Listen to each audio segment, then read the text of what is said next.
राम राम बच्चों, welcome back to your channel versatile educator. मैं हूँ आपका होस्ट और दोस्त, जैसे आप मेरे को जानते हो मेरा नाम है वर्सेटाइल एजुकेटर। ठीक है, तो आज है हम डे 2 पर। अब डे 2 में हम क्या पढ़ेंगे, तो ये है जो पहली बार ये वीडियो देख रहे हैं उनको बताया, तो हम 30 डेज चैलेंज में है और आज हम डे 2 पर है। तो डे 2 में हम पढ़ेंगे अकाउंटिंग फॉर पार्टनरशिप फर्म, जो हमने स्टार्ट किया था। ऑब्वियस सी बात है, हमने क्या शुरू कर दिया था, अकाउंटिंग फॉर पार्टनरशिप फर्म। अब जब हम अकाउंटिंग फॉर पार्टनरशिप फर्म की बात करते हैं, ये हमने स्टार्ट किया था। इसके हम क्या क्या कवर करने वाले डे 2 के अंदर, सबसे पहले हम कवर करेंगे इसका फंडामेंटल्स, कि ये होता क्या है। सबसे पहली चीज़ कि ये होता क्या है, अकाउंटिंग फॉर पार्टनरशिप फर्म क्या होता है, तो वो हम देखेंगे। जिसमें हम ऐसे टर्म्स देखेंगे, पार्टनरशिप क्या होती है, पार्टनर्स क्या होते हैं, वो कैसे बनते हैं, क्यों होते हैं, कितने पार्टनर होने चाहिए, जिसको हम बोलते हैं कि उनके फीचर्स क्या क्या होंगे, वो कैसे पार्टनर बनते हैं, क्या चीज़ होनी चाहिए, पार्टनरशिप एक्ट क्या बोलता है, ठीक है, रूल्स एंड रेगुलेशंस क्या बोलते हैं, ये सारी चीज़ें पढ़ेंगे। राइट ऑफ पार्टनर क्या क्या है, पार्टनर्स के पास क्या क्या राइट्स होते हैं, पार्टनर्स के पास क्या क्या क्या होते हैं, राइट्स होते हैं, वो अपने चीज़ों को या अपना ओनरशिप कैसे बता सकते हैं कि मैं इस बिज़नेस का या मैं इस पार्टनरशिप का ओनर हूँ। फिर हम पढ़ेंगे कि हम जो भी बात कर रहे हैं वो कहीं ना कहीं रिटन या ओरल होनी चाहिए। अब रिटन और ओरल की बात करते हैं तो ऑब्वियस सी बात है, हम पढ़ेंगे पार्टनरशिप डीड के बारे में। हम किसके बारे में पढ़ेंगे, पार्टनरशिप डीड। और ऐसी कुछ चीज़ें हम और चीज़ें पढ़ेंगे डे 2 में। So let's begin with our day 2। ठीक है, तो हम डे 2 स्टार्ट करते हैं।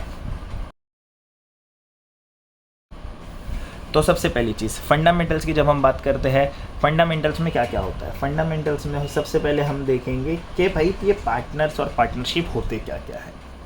तो पार्टनरशिप की जब मैं बात करता हूँ, देखो पार्टनरशिप, अब टर्म्स में ही सारी चीज़ें दी हुई है। अगर मेरे को टर्म आ गया तो मेरे को सारी चीज़ आ गई, है ना। ये थोड़ी क्या मेरी हैंड राइटिंग पे ध्यान कम देना, मेरी वॉइस पे ज़्यादा ध्यान देना और आँखों का इस्तेमाल ज़्यादा करना। मैं थोड़ा क्या आर्टिस्ट हूँ, तो मेरी हैंड राइटिंग थोड़ी आर्ट वाली ही आएगी।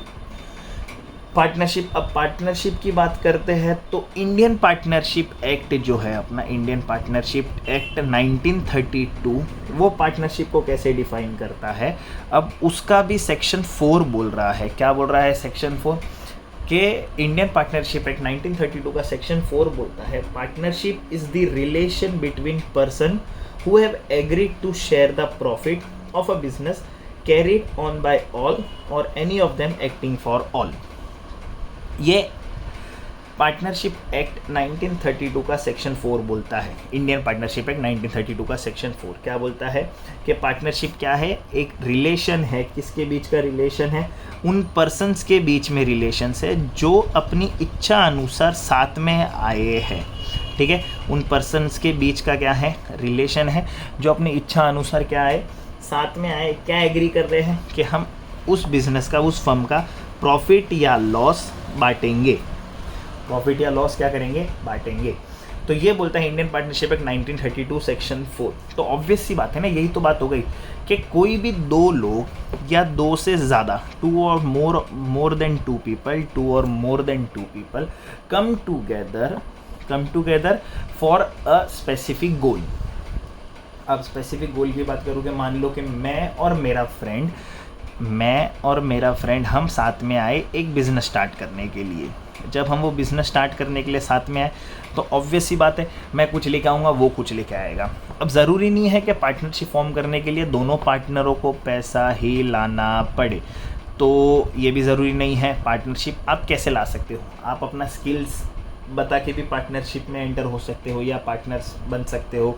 आप कुछ गुड्स या काइंड में भी चीज़ें ला सकते हो, ज़रूरी नहीं है पैसा ही होना चाहिए। मान लो कि मैं लाया था पैसा और उतनी वैल्यू का सामने वाला बंदा लेके आ गया, कोई लैंड या उसने मेरे को कुछ दे दिया, फर्नीचर या कोई एसेट पकड़ा दिया।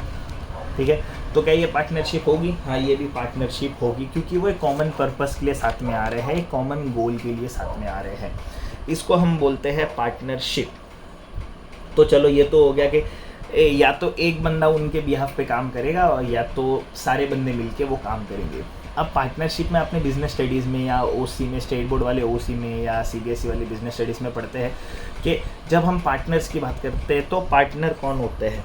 पार्टनर वो लोग होते हैं जो इस पार्टनरशिप में इंडिविजुअली आते हैं।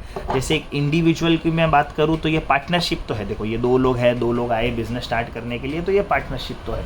अब ये पार्टनरशिप तो है, अब ये इंडिविजुअली अपनी इच्छा के अनुसार आया है, इसे कोई ज़बरदस्ती लेके आया नहीं, तो ये इंडिविजुअल को हम बोलते हैं पार्टनर। जब ये साथ में आते हैं इनको हम बोलते हैं पार्टनरशिप, ठीक है।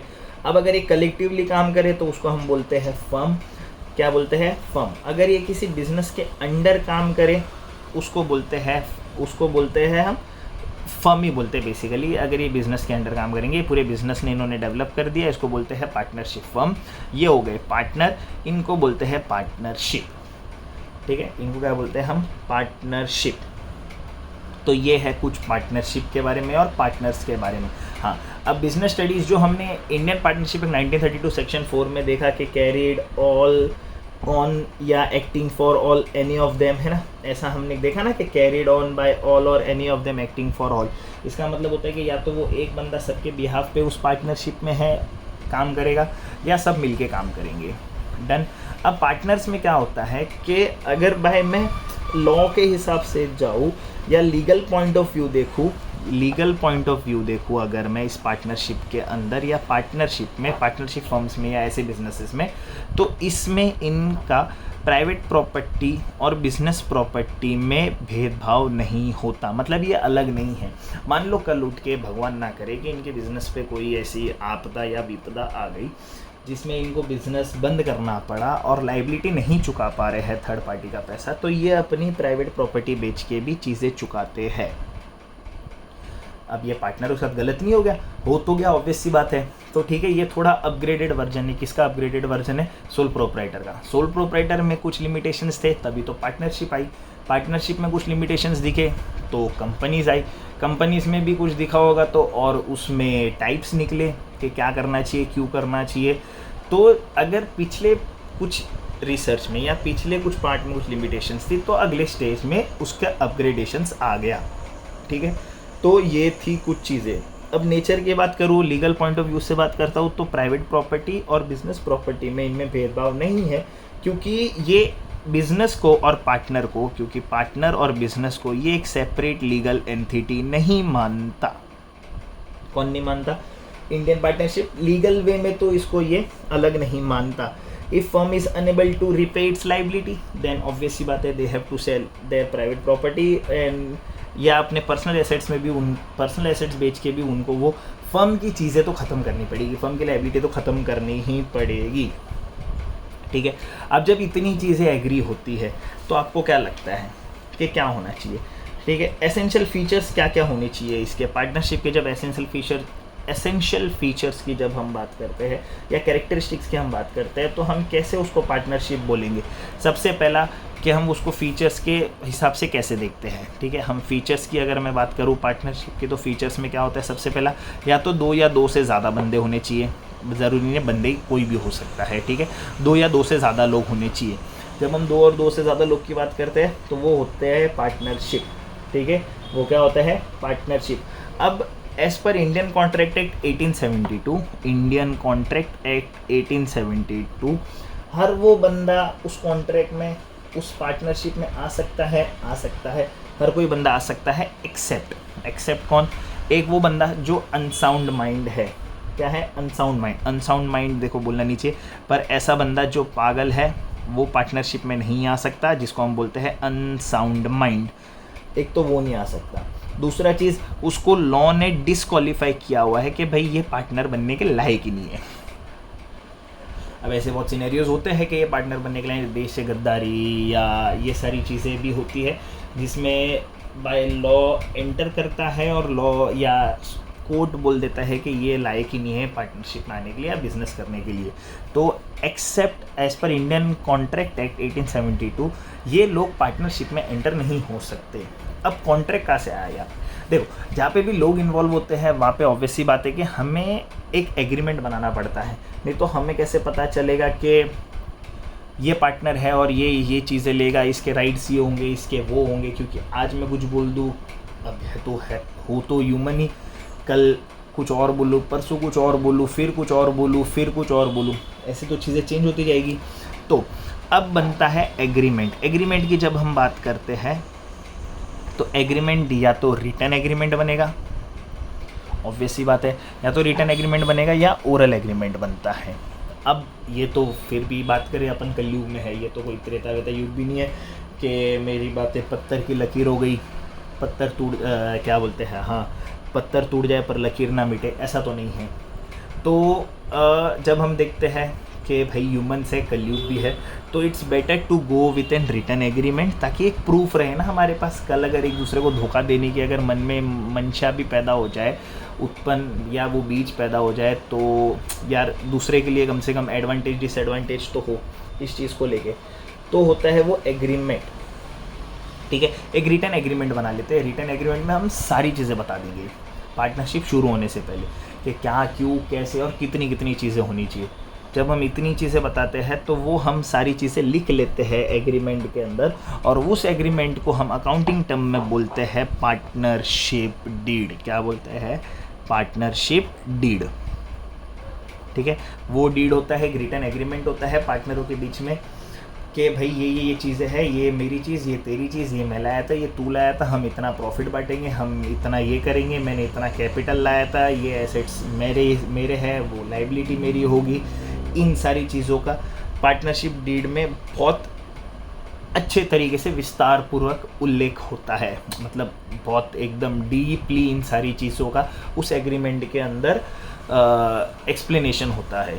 ठीक है, विस्तार पूर्वक उल्लेख होना मतलब बहुत ही एक्सप्लेन करना बहुत ही अच्छे तरीके से पार्टनरशिप डीड के अंदर।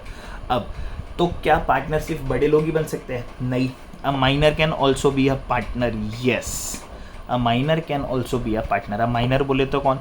अब देखो, लॉ बोलता है कि 18 साल के नीचे, ठीक है, उसको अपन माइनर बोलते हैं। लेट्स टेक एन एग्जांपल कि 18 साल के नीचे वाला आदमी जो भी है वो माइनर है। अब माइनर है तो क्या माइनर पार्टनरशिप में आ सकता है? ऑब्वियसली माइनर पार्टनरशिप में आ सकता है, पर वो सिर्फ प्रॉफिट बांटेगा, वो लॉस बांटेगा नहीं। वो सिर्फ क्या बांटेगा? सॉरी, प्रॉफिट बांटेगा, लॉस बांटेगा नहीं। तो लॉस बाकी के पार्टनर बांटेंगे। ठीक है, तो दो पार्टनर बड़े हो गए। क्या एक पार्टनर छोटा हो सकता है? हाँ, एक पार्टनर छोटा हो सकता है, माइनर। क्या हो सकता है? माइनर पार्टनर हो सकता है। तो माइनर पार्टनर भी हो सकता है। फिर बात करते हैं कि पार्टनरशिप में 2 और 2 से ज़्यादा तो चीज़ हो गई, चलो 2 और 2 से ज़्यादा चाहिए, पर कितने चाहिए जिसको हम पार्टनरशिप बोल सकते हैं? क्योंकि एक स्पेसिफिक नंबर तो होगा। अब उस नंबर से आगे चले जाएंगे तो वो तो फिर कंपनी हो जाएगी, वो तो पार्टनरशिप रहेगा ही नहीं। तो यस, अब अगर मैं बात करूँ इंडियन पार्टनरशिप एक्ट 1932 की, किसकी? इंडियन पार्टनरशिप 1932 की, तो उसमें ऐसा कुछ प्रिस्क्रिप्शन नहीं दिया हुआ है कि एक फर्म के अंदर कितने मैक्सिमम नंबर ऑफ पार्टनर होने चाहिए। पर ये तो गलत है ना यार, ज़्यादा पार्टनर हो गए तो वो तो फिर फर्म थोड़ी होगी, वो तो कंपनी हो जाएगी। तो फिर क्या करें? तो हमको जाना पड़ता है कंपनीज एक्ट 2013 में, जो कि अमेंडेड है। अमेंडेड का मतलब होता है जो अपग्रेडेड है, कंपनीज एक्ट 2013। तो कंपनीज एक्ट जब 2013 की बात करते हैं तो कंपनीज एक्ट 2013 का भी सेक्शन 464 एम्पावर करता है। किसको पावर देता है? सेंट्रल गवर्नमेंट को। क्या पावर देता है? कि नंबर ऑफ पार्टनर एक फर्म के अंदर प्रिस्क्राइब करो। तो सेंट्रल गवर्नमेंट उसको बोलता है कि भाई 100 पार्टनर होने चाहिए। 100 पार्टनर है तो आप उसको पार्टनरशिप फर्म बोल सकते हो। मैक्सिमम 100 पार्टनर होने चाहिए, ठीक है। पर उसके बाद उस रूल को भी चेंज कर दिया इन्होंने, रूल नंबर 10 लाया। रूल नंबर 10 के बाद सेंट्रल गवर्नमेंट ने एम्पावर कर दिया कि भाई 50 पार्टनर होंगे। कितने पार्टनर होंगे? 50 partner. Maximum partner in a firm to be 50। कौन से रूल से? रूल 10 से। कब आया था ये रूल? कंपनीज मिसलेनियस एक्ट में आपको ये रूल देखने मिलेगा। किसमें? कंपनीज मिसलेनियस के अंदर 2014 में ये जब आया था, तो 2014 की कंपनी के मिसलेनियस एक्ट में सेंट्रल गवर्नमेंट ने रूल 10 में बोला हुआ है कि 50 पार्टनर होंगे। Maximum number of partnership firm में कितने होने चाहिए? 50 होने चाहिए। अगर 50 है तो वो पार्टनरशिप है। अब पार्टनरशिप डीड में होगा क्या क्या? पार्टनरशिप डीड के अंदर वो सारी चीज़ें होगी जो पार्टनरों के बीच में डिसाइड हुआ होगा। जैसे बेसिकली एक जन्म कुंडली होती है। क्या होती है? एक जन्म कुंडली होती है। जन्म कुंडली कि कब पैदा हुआ बिजनेस, कितने लोगों ने पैदा किया, कब, क्यों, क्या, कैसे, कितने लोगों ने पैदा किया, कौन कौन मेन ओनर्स थे इसके, कौन बाद में ओनर बने थे, कब ये शुरू हुआ था, इस बिज़नेस का काम क्या था, ये बिज़नेस कौन सी चीज़ों में डील करेगा, कैपिटल कितना कौन सा पार्टनर कितना कैपिटल लाया है, कौन सा पार्टनर कैसे और किस हिसाब से ड्राइंग कर सकता है, अगर कोई पार्टनर लोन देगा तो कितना लोन देगा, उसके ऊपर उसको कितना इंटरेस्ट मिलेगा, गुडविल क्या होगा, अकाउंटिंग पीरियड क्या होना चाहिए, उनके राइट्स और ड्यूटीज़ क्या होनी चाहिए, ये सारी चीज़ें। अगर कोई पार्टनर रिटायर हो रहा है तो हम कैसे आगे जाएंगे, कोई पार्टनर मर रहा है तो हम कैसे रूल्स एंड रेगुलेशंस आगे फॉलो करेंगे, हमारे प्रॉफिट शेयरिंग रेशियोज़ क्या होने चाहिए, हमारा अगर कोई डिस्प्यूट्स हो गया, अगर हमारा कोई डिस्प्यूट्स भी होता है तो उस डिस्प्यूट्स को हम सेटल कैसे करेंगे, ये सारी चीज़ें होती है आपके पार्टनरशिप डीड के अंदर। अब रही बात ये, तो ये तो चलो वो बात हो गई कि जब अपना पार्टनरशिप डीड बना हुआ है, रिटर्न एग्रीमेंट है, तो किसी के भी मन में अगर कोई शंका आती है या कोई ऐसा विश पैदा हो जाता है कि चलो इसको धोखा दे देते हैं, तो अपन वो रिटर्न एग्रीमेंट उसके मुंह पे मार सकते हैं कि भाई देख पढ़ ले अपने बीच में क्या डिसाइड हुआ था। अगर मान लो कि पार्टनरशिप डीड है ही नहीं, तो क्या, एब्सेंस का केस है। केस कौन सा है? Absence of partnership deed. Absence of partnership deed. अगर पार्टनरशिप डीड है ही नहीं तो क्या करेंगे? है तब तो चलो लिखा हुआ रहेगा कि क्या करना है, क्यों करना है, कैसे करना है। तो जब है ही नहीं तो हमें क्या करना है? जब पार्टनरशिप डीड नहीं है तो हम provision of Indian Partnership act 1932 के हिसाब से चलते हैं। किससे? Provision of Indian Partnership act 1932।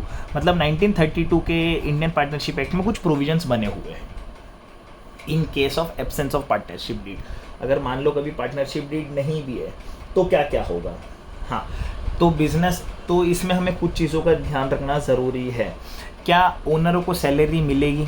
अगर डीड नहीं है, डीड है तो मेंशन होगा ना कि सैलरी मिलेगी या नहीं मिलेगी, वेजेस मिलेंगे या नहीं मिलेंगे, इंटरेस्ट मिलेगा या नहीं मिलेगा, इंटरेस्ट ऑन कैपिटल मिलेगा या नहीं मिलेगा, इंटरेस्ट ऑन ड्राइंग चार्ज होगा या नहीं होगा, ठीक है, पार्टनर एडमिट होगा या नहीं होगा। तो ये सारी चीज़ें अगर होगी तो चीज़ें मेंशन होगी, पर अगर डीड नहीं है तो ये सारी चीज़ कैसे अपन करेंगे? तो provision of Indian Partnership Act के तहत अगर अपना पार्टनरशिप डीड नहीं है या in case of absence of partnership deed will go with provision of Indian Partnership act 1932, जो हमें बोलता है कि पार्टनरों को रेम्यूनरेशंस नहीं पे करना है। पार्टनरों को क्या नहीं पे करना है? रेम्यूनरेशंस नहीं पे करना है। रेम्यूनरेशन जैसे सैलरी, वेजेस, ये सारी चीज़ें हम पार्टनरों को नहीं देंगे। दूसरा, इंटरेस्ट ऑन कैपिटल हम पे करेंगे? नहीं पे करेंगे। क्यों नहीं पे करेंगे? क्योंकि पार्टनरशिप डीड ही नहीं है। इंटरेस्ट ऑन ड्राइंग चार्ज होगा, इंटरेस्ट ऑन ड्राइंग भी चार्ज नहीं होगा। प्रॉफिट एंड लॉस कैसे शेयर होगा? Profit and loss equally share हो जाएगा। प्रॉफिट एंड लॉस कैसे शेयर होगा? इक्वली शेयर हो जाएगा। और एडमिट हो सकता है partner in case of absence of partnership deed. Yes, अगर सारे पार्टनर एग्री करते हैं तो उस नए पार्टनर को एडमिट कर सकते हैं, वरना एडमिट नहीं कर सकते। तो यह है provision of Indian Partnership act 1932। तो ये था introduction of partnership and partners. तो यहाँ पे हम एंड करते हैं हमारा डे 2। अगर आज आपने कुछ नया पढ़ा होगा तो बहुत ही अच्छी बात है ना। और अपने दोस्तों के साथ भी ये वीडियो शेयर कर लेना ताकि वो भी कुछ नया पढ़ ले और वो भी ये लूप में आ जाए और 30 डेज़ के चैलेंज में हम और ज़ोरों शोरों से और आगे बढ़े और कंप्लीट करें। तब तक के लिए आपको पता है क्या करना है, लाइक शेयर कमेंट जो भी करना है कर देना, आगे शेयर कर देना। तब तक के लिए बाय बाय, टेक केयर।